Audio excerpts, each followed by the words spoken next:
అందరికీ నమస్తే అండి. రాష్ట్ర రాజకీయాల్లో పల్నాడు జిల్లా ప్రత్యేకత వేరు.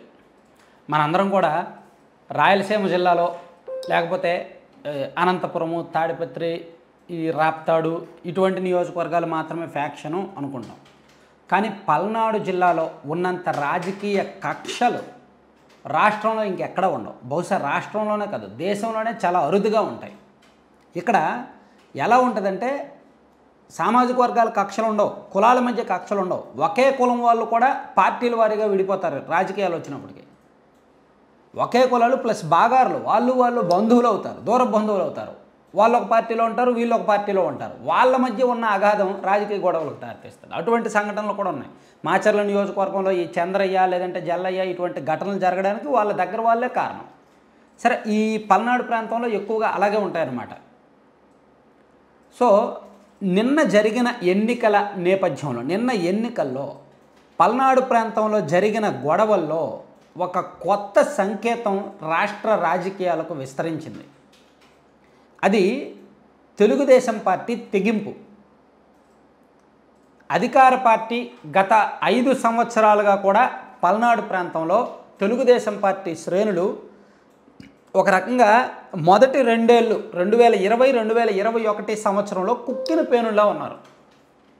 అంటే చాలా భయంతో బిక్కుబుక్కుమంటూ ఉన్నారు. నరసరావుపేటలో కావచ్చు, గురజాలలో కావచ్చు, మాచర్లలో కానీ, సత్తెనపల్లిలో కానీ చాలా చోట్ల అక్కడ ఏంటంటే 2 పార్టీలకు ఎవరి పార్టీ బలగం వాళ్ళకు ఉంటుంది. ఎవరి పార్టీ బలగం వాళ్ళకు ఉంటుంది. ఆ పార్టీ బలం ఈ పార్టీ బలం అనేది లేదు. సో సీజన్ బట్టి బలాబలాలు పెరుగుతాయి, కానీ ఈ రాజకీయ కక్షలు మాత్రం అలాగనే ఉంటాయి. సో ఎన్నికలు వచ్చేసరికి వాళ్ళ మధ్య కక్షలు ఇవన్నీ పెరిగిపోతాయి. యాక్చువల్లీ 2019లో వైసీపీ అధికారంలోకి వచ్చిన తర్వాత మొదటి 2-2.5 సంవత్సరాల పాటు చాలా టీడీపీ శ్రేణులు చాలా నైరాశ్యంలో ఉన్నారు, చాలా ఇబ్బందులు ఉన్నారు. చాలా వరకు కుటుంబాలు, దాదాపుగా ఒక 100కు పైగా కుటుంబాలు, ఒక్క మాచర్ల నియోజకవర్గంలోనే 50 కుటుంబాలకు పైగా ఊర్లు వదిలేసి వెళ్ళిపోయారు. గురజాల, దాచేపల్లి, నరసరావుపేట లాంటి నియోజకవర్గాల్లో కూడా కొన్ని కుటుంబాలు ఊళ్ళో వదిలేసి వెళ్ళిపోయారు వైసీపీ అధికారంలోకి వచ్చారు. వాళ్ళందరూ కూడా 6 నెలల కిందటే ఊర్లలోకి వచ్చారు. ఎన్నికలు ఉన్నాయి కాబట్టి, చైతన్యంగా పనిచేయాలి కాబట్టి. సో యాక్చువల్లీ ఈ ఎన్నికల్లో తెలుగుదేశం పార్టీ శ్రేణులు ధైర్యము, తెగింపు. ఎందుకంటే పార్టీ అధికారం, వైసీపీ అధికారంలో ఉంది, ప్లస్ పోలీసులు ఎంతో కొంత అధికార పార్టీకే అనుకూలంగా ఉన్నారు. సో ఏమాత్రం దొరికినా సరే అక్కడ కొట్టడమో ఏదో ఒకటి జరుగుతుంది. అంతకన్నా దారుణమైన పరిస్థితులే జరుగుతాయి. సో ఎన్నికల సందర్భంలో గొడవలు జరుగుతున్నప్పుడు టీడీపీ శ్రేణులు చాలా ధైర్యంగా ఎదుర్కొన్నారు. ముఖ్యంగా మాచర్ల నియోజకవర్గంలో జోలకంటి బ్రహ్మారెడ్డి గారు ఇన్ఛార్జిగా వచ్చిన తర్వాత నుంచి కూడా టీడీపీ శ్రేణులు యాక్టివేట్ అవుతూ వచ్చారు. గ్రౌండ్ లెవెల్లో చాప కింద నీరులా కాస్త బలం పెంచుకుంటూ వచ్చారు. వాళ్ళు కాన్ఫిడెన్స్, ధైర్యం తెచ్చుకుంటూ వచ్చారు. సో గత 3 నెలల నుంచి కూడా మాచర్ల నియోజకవర్గంలో టీడీపీ శ్రేణులు అన్నిటికీ సిద్ధమై ఉన్నారు, ఇంక్లూడింగ్ బ్రహ్మారెడ్డి గారితో సహా. ఈసారి ఏదైనా చేసి గెలవాలి, గెలిస్తేనే మన పార్టీకి కానీ మనకు కానీ ఇక్కడ ఉండగలం, లేకపోతే ఊళ్ళో వదిలేసి పారిపోవాలి. సో ఖచ్చితంగా తెగించి ఉండాల్సిందే, పోరాడాల్సిందే అని కాసు కూర్చున్నారనమాట. సో అందుకే నిన్న మాచర్ల నియోజకవర్గంలో ఒక రకంగా రక్తపాతం చాలా తక్కువైంది. టీడీపీ వాళ్ళు భయపడినా, లొంగిపోయినా అక్కడ ఇంకా గొడవ పెద్దదయ్యేది. అంటే రెచ్చిపోయేవాళ్ళు. ఎప్పుడైతే టీడీపీ వాళ్ళు కూడా గట్టిగా ప్రతిఘటించారో, వీళ్ళు కొట్టడం, వీళ్ళు ప్రతిఘటించడం, అవకాశం ఉన్న చోట వీళ్ళు వెంటపడడం, అవకాశం లేని చోట వాళ్ళు వెంటపడడం, అలా జరిగింది. సో అందుకని మాచర్ల నియోజకవర్గంలో ఒక్కొక్క దశలో టీడీపీ పైచేయి సాధించింది గొడవల్లో. ఫస్ట్ అంతా టీడీపీ వాళ్ళు దెబ్బలు కాశారు, గొడ్డల పోట్లు, కత్తులతో దాంతో దెబ్బలు కాశారు. కొంతమంది పోలింగ్ ఏజెంట్లు కూడా ఇబ్బందులు పడ్డారు. ఆ తర్వాత మధ్యాహ్నం వచ్చేసరికి ఎమ్మెల్యే పిన్నెల రామకృష్ణారెడ్డి గారి సోదరుని హౌస్ అరెస్ట్ చేయడంతో టీడీపీ వాళ్ళు ఇంకా యాక్టివేట్ అయిపోయారు ఫుల్గా. ఇక నరసరావుపేట, గురజాలలో కూడా, నరసరావుపేట నియోజకవర్గంలో టీడీపీ వాళ్ళు యాక్చువల్లీ గొడవకు రెడీ అవ్వాల.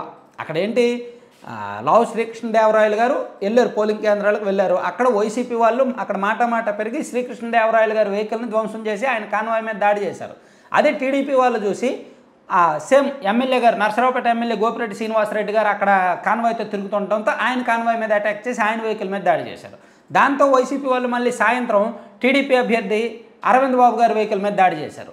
అంటే ఇక్కడ పోటాపోటీగా ఒకరినొకరు దాడులు చేసుకున్నారు, ఎవరు కాంప్రమైజ్ అవ్వాలి. యాక్చువల్లీ మేము అధికారంలో లేం కదా, మళ్ళీ మేము గెలుస్తామో లేదో అనే భయంతో టీడీపీ వాళ్ళు వెనక్కి తగ్గల. ఇక్కడ వీళ్ళు కూడా డి అంటే డి అన్నారు. ఈవెన్ నిన్న రాత్రి కూడా, నేను ఆల్రెడీ రాత్రి చెప్పాను, నిన్న రాత్రి కూడా వేలాది మంది ఈయన వైపు ఈయన అనుచరులు, ఆయన వైపు ఆయన అనుచరులు, ఇటువైపు అరవింద్ బాబు గారు, అటువైపు ఆయన గోపిరెడ్డి శ్రీనివాసరెడ్డి గారు. యాక్చువల్లీ అరవింద్ బాబు గారి నేచర్ వేరు, ఆయన రాజకీయం వేరు, ఆయన అక్కడ డాక్టర్గా చాలా సౌమ్యంగా ఉంటాడు. అటువంటిది ఆయన కూడా నిన్న చాలా అగ్రెసివ్గా ఉన్నాడు. సో ఆయన అగ్రెసివ్గా అలా ఉన్నాడు కాబట్టే, ఆయన తెగించి ఉన్నాడు కాబట్టే శ్రేణులు కూడా అంతే ధైర్యంగా ఉన్నారు. రాత్రి 11, 12 అయినా సరే వేలాది మంది, అటువైపు కూడా వేలాది మంది ఉన్నారు. సేమ్ గురజాలలో కూడా అదే జరిగింది. అంటే మాచర్ల ఈ పల్నాడు ప్రాంతంలో ధైర్యమా, తెగింప, లేదంటే ఏదైనా సరే మనం ఇప్పుడు గట్టిగా నిలబడితేనే గెలవగలం అనే చైతన్యమా, కారణం ఏదైనా సరే ఈ 3 ప్రాంతాల్లో, ఈ 3 జిల్లాల్లో, అలాగే సత్తెనపల్లి ప్రాంతంలో కూడా టీడీపీ శ్రేణులు అయితే గట్టిగానే ఉన్నారు. వైఎస్ఆర్ కాంగ్రెస్ పార్టీ వాళ్ళు ఊహించలేదు ఒక రకంగా. ఎందుకంటే వాళ్ళు బూత్ క్యాప్చర్ చేయాలనో, రిగ్గింగ్ చేయాలనో, లేదంటే మన కంట్రోల్లోనే మొత్తం ఉందనో, పల్నాడు మనదే అనో, మనమే అధికారంలో ఉన్నామనో రకరకాల ఆలోచనలు, ప్లాన్స్ చేశారు. టీడీపీ నుంచి ఈ స్థాయి ప్రతిఘటనలు యాక్చువల్లీ ఊహించలేదు. వీళ్ళు ఎప్పుడైతే అగ్రెసివ్గా, దూకుడుగా మార్నింగ్ నుంచే ఉన్నారో, అగ్రెసివ్గా ఉన్నారో, ప్రతిఘటించారో, వైసీపీ వాళ్ళు కూడా కాస్త బ్యాలెన్స్ వహించారు చాలా చోట్ల. లేకపోతే అంటే దొరికిపోతే మాత్రం ఖచ్చితంగా ప్రాణాలు పోయావు కొంతమందివి. వీళ్ళు ప్రతిఘటించారు కాబట్టే, ప్లానింగ్గా ఉన్నారు కాబట్టే తన్నుకోవడంతో ఆగింది. భయపడ్డారు ఒక రకంగా, వైసీపీ వాళ్ళు కూడా వెనకడుగు వేశారు. Thank you.